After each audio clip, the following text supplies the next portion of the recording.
Hi friends, ఈరోజు అందరికీ useful అయ్యే ఒక మంచి టిప్ చెప్తున్నానండి. వీడియోని స్కిప్ చేయకుండా చివరి వరకు చూడండి.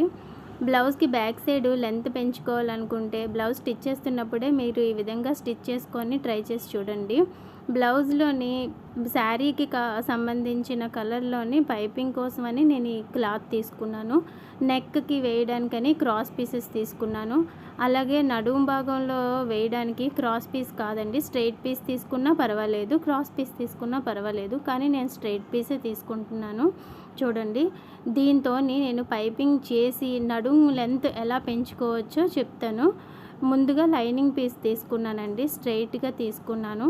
ఈ లైనింగ్ పీస్ తీసుకున్న పీస్ని పైపింగ్ కోసం తీసుకున్న పీస్తోని ఈ రెండు కలిపి ఈ రెండిటితోనే అటాచ్ చేసి నేను పైపింగ్ ఎలా వేసుకోవాలో చూపిస్తాను. చూడండి, నేను పైపింగ్ కోసము 9 నెంబర్ థ్రెడ్ తీసుకున్నానండి. ఇదైతే నార్మల్ పాదం మీద కూడా మీకు పైపింగ్ చాలా సన్నగా అందంగా వస్తుంది. పాదం మార్చుకోవాల్సిన అవసరం కూడా ఉండదు.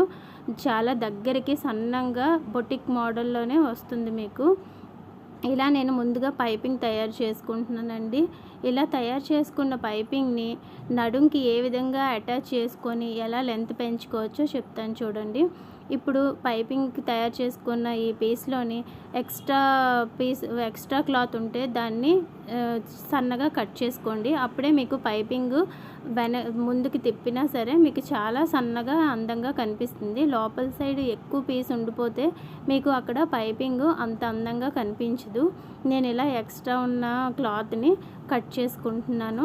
ఇలా కట్ చేసుకున్న తర్వాత ఈ పీస్కి శారీలో ఏ క్లాత్ అయితే వస్తుందో నేను అదే క్లాత్ని తీసుకున్నానండి. చూడండి, సన్నగా ఎంత బాగా వచ్చిందో చూడండి పైపింగ్. ఇప్పుడు శారీలోని క్లాత్ తీసుకున్నాను. చూడండి, ఈ శారీలో తీసుకున్న క్లాత్ని ఈ పైపింగ్ వేసాను కదండి, ఈ పైపింగ్ వేసిన పైన పెట్టి పాదం పైపింగ్ థ్రెడ్ మీద పడకుండా సూది చాలా జాగ్రత్తగా నెమ్మదిగా స్టిచ్ చేసుకోవాలండి.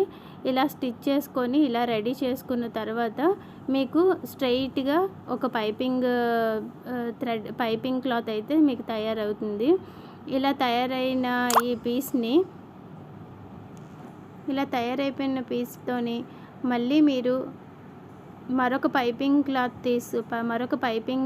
థ్రెడ్ తీసుకొని దాన్ని మరో సైడ్ కూడా మీరు పైపింగ్ వేస్తే దీనివల్ల మీకు రెండు వైపులా పైపింగ్తో తయారు చేసే ఒక బ్యాండ్ లాగా వస్తుందండి. ఒకసారి చూడండి, ఇలా నీట్గా అస్సలు మీకు థ్రెడ్ మీద పడకుండా మధ్య మధ్యలో చెక్ చేసుకుంటూ స్లోగా వేయండి. చూడండి, అసలు ఒక్క స్టిచ్ కూడా పడకుండా ఎంత బాగా వచ్చిందో, సన్నగా పైపింగ్ వచ్చింది. చూడండి, ఇలాగే నీట్గా స్లోగా వేస్తే తప్పకుండా మీకు పైపింగ్ ఎక్కడా కూడా థ్రెడ్ పడకుండా, నీడిల్ పడకుండా మీకు చాలా బాగా వస్తుంది. ఇలా స్ట్రైట్గా వేసుకొని వేసుకున్న ఈ పైపింగ్ క్లాత్కి రెండో వైపు కూడా అటాచ్ చేసుకుంటే మీకు రెండు సైడ్లు కూడా చాలా చక్కగా వస్తుందండి. ఇలా చేయడం వల్ల మీరు బ్లౌజ్ లెంత్ ఎప్పుడైనా పెంచుకుంటే బాగుండు, షార్ట్గా అనిపిస్తుంది అనుకున్నప్పుడు మీకు ఈ టిప్ చాలా బాగా యూజ్ అవుతుందండి. ఇలాంటి టిప్స్ ముఖ్యంగా టీనేజ్ పిల్లలకి బాగా యూజ్ అవుతుందండి. ఎందుకంటే వాళ్ళు ఏ ఫంక్షన్స్ అనో పండగలనో 1-2 సార్లు కట్టుకొని వదిలేస్తుంటారు. తర్వాత ఎప్పుడైనా వేసుకుందాం అన్నప్పటికీ వాళ్ళకి బ్యాక్ సైడ్ నడుము లెంత్ ఇంకా కొంచెం కిందకు ఉంటే బాగుండు అనిపిస్తుంది. ముఖ్యంగా అలాంటి పిల్లలకి ఈ టిప్ అయితే చాలా బాగా యూజ్ అవుతుందండి. అలాగే మ్యారేజ్ స్టార్టింగ్లో బ్లౌజెస్కి కొన్నాళ్ళు అయిపోయి 5 ఇయర్స్ అలా అయిపోయిన తర్వాత బ్లౌజెస్ చాలా తేడా ఉంటుందండి. కొంచెం నడుము పైకి అనిపించడం అలా అవుతుంది. అలాంటప్పుడు కూడా మీకు ఈ టిప్ చాలా బాగా యూజ్ అవుతుందండి. ఇలా పైపింగ్ తయారు చేసుకున్నాను కదా, ఇలా చేసుకున్న దానికి పైన మరొక స్టిచ్ నీడిల్ మధ్యలోనే పడినట్టు నెమ్మదిగా స్టిచ్ చేసుకోండి. ఇలా స్టిచ్ చేసుకోవడం వల్ల మీకు పైపింగ్ నీట్గా కనిపిస్తుంది. బయటికి కూడా మీకు ఇలా పైకి క్లాత్ కూడా ఇలా లేచినట్టు కనిపించదు. ఇలా తయారు చేసుకున్నాం కదండి. ఇప్పుడు రెండో సైడ్ కూడా మీరు ఇంకో పైపింగ్ క్లాత్ తీసుకొని ఆ పైపింగ్ క్లాత్ని కూడా అటాచ్ చేసుకోండి. ఇలా అటాచ్ చేసుకోవడం వల్ల మీకు పైపింగ్ రెండు వైపులు ఉండడం వల్ల ఎప్పుడైనా ఓపెన్ చేసినా సరే మీకు బార్డర్‌లా కనిపిస్తుంది తప్పించి మీకు వేరే పీస్ అటాచ్ చేసినట్టు కనిపించదు. ఇప్పుడు చూడండి. దీనికి ఇలాగా అటాచ్ చేసుకుంటున్నాను చూడండి. రెండో సైడు ఒకవైపు పైపింగ్ వచ్చింది కదా! రెండో వైపు ఈ పైపింగ్ క్లాత్‌ని అటాచ్ చేస్తున్నాను చూడండి. ఇలాగా రెండో వైపు కూడా మీరు సన్నగా సేమ్ అదే మీరు మెయిన్ క్లాత్ ఉంది కదా! ఆ మెయిన్ క్లాత్ మీద పెట్టి ఈ పైపింగ్ వేసుకున్న పైపింగ్ క్లాత్ వేసుకున్న పీస్ ఉంది కదండీ! దాన్ని అటాచ్ చేసుకోండి ఇలా నెమ్మదిగా అటాచ్ చేసుకోండి. 2 సైడ్‌లు కూడా మీకు ఉగ్గులు లేకుండా ఇలా చేత్తో ఇలా సాఫ్‌గా చేసుకుంటూ మీరు వేసుకుంటే మీకు ఒక బ్యాండ్‌లా తయారవుతుంది. ఇలా తయారైన బ్యాండ్‌ని చూడండి. బ్యాక్ సైడ్ తిప్పితే చూడండి ఎంత బాగా వచ్చిందో. ఇప్పుడు దీన్ని దానికి back side blouse back side ఎలా అటాచ్ చేయాలో చూపిస్తాను. ఇలా తయారైంది కదండీ! ఇలా తయారైన పీస్‌ని బ్లౌజ్ బ్యాక్ సైడ్ చూడండి ఒక పైపింగ్ ఒకవైపు వచ్చేలాగా ఇలా అటాచ్ చేసుకోండి.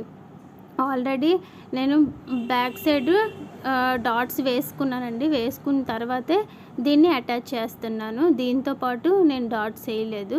ముందే డాట్స్ వేసి దానికి బ్యాండ్‌లా వచ్చిన ఈ పైపింగ్ క్లాత్‌ని అటాచ్ చేస్తున్నాను. ఇలా అటాచ్ చేయడం వల్ల చూడండి ఎప్పుడైనా ఓపెన్ చేస్తే మీకు ఈ విధంగా కనిపిస్తుందన్నమాట. యాక్చువల్లీ ఇప్పుడు ఒక పైపింగ్ మాత్రమే బయటికి కనిపించేలాగా రిమైనింగ్ పీస్‌ని లోపలికి క్లోజ్ చేసి హెమ్మింగ్ చేసుకోవాలన్నమాట. అలా చేసుకోవడం వల్ల ఏంటంటే ఇప్పుడు చూడండి మీకు బ్లౌజ్‌కి పైపింగ్ వచ్చింది.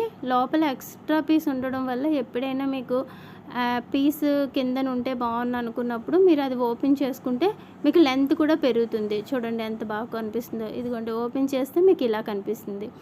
ఇప్పుడు చూసారా ఈ టిప్ వల్ల మీరు ఇలాంటి ఎన్ని బ్లౌజులు కుట్టుకున్నా పట్టు శారీస్ అయినా ఏ బ్లౌజెస్ అయినా సరే మీకు శారీ బాగుంటుంది. బ్లౌజ్ ఇలా లెంత్ ఎక్కువ లేకపోవడం వల్ల మళ్ళీ ఇంకోటి ఏదైనా దానికి మ్యాచ్ అయ్యి బ్లౌజ్ స్టిచ్ చేసుకోవాలి అలా అనుకుంటాం. ఇంకా ఆ పని లేకుండా మీకు ఇలాంటి టిప్ యూస్ చేయడం వల్ల మీరు ఎన్ని రోజులైనా సరే మీ వేరే బ్లౌజ్ చేంజ్ చేయాల్సిన అవసరమే ఉండదు. మెయిన్ పట్టు శారీస్ మీదకి ఇలాంటి వాటి మీదకి ఇంకా బాగుంటుందండి ఈ టిప్పు. ఎందుకంటే పట్టు శారీలు అవి ఎక్కువగా కట్టుకోం కదండి. ఎప్పుడో ఒకసారి కట్టుకుంటాము. అవి కొన్నాళ్ళకి మళ్ళీ వేసుకున్నప్పటికి ఇంకా నడుం కిందకుంటే బాగుండు అలా అనిపించినప్పుడు మీకు ఈ టిప్ బాగా యూజ్ అవుతుంది. పైన ఒక స్టిచ్ వేసుకున్నానండి. ఇప్పుడు అడుగున పీసు మీకు బయటికి ఇలా తేలకుండా కనిపిస్తుంది. లోపల వైపు హెమ్మింగ్ చేసేసుకుంటే మీకు సరిపోతుంది. చూడండి ఇలా కనిపిస్తుంది అన్నమాట. ఎప్పుడైనా కావాలన్నప్పుడు ఓపెన్ చేసుకుంటే. ఇప్పుడు బ్యాక్ పార్ట్ ఓపెన్ చేయడం వల్ల మీకు లెంత్ పెరుగుతుంది. మరి ఫ్రంట్ పార్ట్ ఎలా ఓపెన్ చేస్తామండి అని మీకు డౌట్ రావచ్చు. ఫ్రంట్ పార్ట్ కూడా చెప్తాను చూడండి. ఇదిగోండి ఫ్రంట్ పార్ట్ ఇప్పుడు బ్యాక్ పార్ట్ పెట్టి చూడండి ఎంత ఎక్స్ట్రా వచ్చిందో. ముందే ఒక 1/2 ఇంచు ఎక్స్ట్రా ఉండేలాగా పీస్ తీసుకోవాలండి. షేప్ బెల్ట్ అతుక్కోవాలి. దానికి మనం 3 వైపులా 3 డాట్స్ వేసుకుంటాం కదండి. నడుం వైపు నుంచి కూడా ఒక డాట్ వేసుకోవాలి. అప్పుడు 4 డాట్స్ వస్తాయి. ఇప్పుడు ఈ డాట్ వేసుకోవడం వల్ల ఇప్పుడు ఈ బ్లౌజ్కి చూడండి ఇందాకైతే ఎక్కువైపోయింది కదా క్లాత్. ఇప్పుడు చూడండి ఈక్వల్గా సరిపోతుంది. ఇలా రెండో పక్క వైపు కూడా మీరు డాట్ వేసుకోండి. రెండో సైడ్ కూడా సేమ్ ఇలాగే 4th డాట్ వేసుకుంటే ఒక 1/2 ఇంచు గ్యాప్తోని ఒక 1/2 ఇంచు 3/4 ఇంచు వరకు వేసుకోవచ్చు. ఈ డాట్ వేసుకోవడం వల్ల పెద్ద ప్రాబ్లం ఏమీ ఉండదండి. బ్లౌజ్ బాగానే ఉంటుంది ఫిట్టింగ్ అది కూడాను. మీకు ఈక్వల్గా వస్తుంది. ఎప్పుడైనా మీకు బ్యాక్ సైడ్ లెంత్ పెంచుకోవాలనుకున్నప్పుడు మీరు అది హెమ్మింగ్ ఓపెన్ చేసి ఈ ఫ్రంట్ సైడ్ ఉన్నది ఈ డాట్ ఓపెన్ చేసుకుంటే మీకు 2 కూడా సమానంగా సరిపోతాయి. అప్పుడు మీకు ఫిట్టింగ్లో కానీ దేనిలో కూడా మీకు ప్రాబ్లం రాదు. ఒక పీస్ ఎక్కువ బ్యాక్ సైడ్ లెంత్ ఎక్కువ పెరిగి ఫ్రంట్ సైడ్ తక్కువ ఉంది అని కూడా మీకు ప్రాబ్లం ఉండదు. ఈ టిప్ కానీ మీకు నచ్చినట్టయితే నా ఛానల్ని సబ్స్క్రైబ్ చేసుకోండి, లైక్ చేయండి, షేర్ చేయండి. Thank you for watching.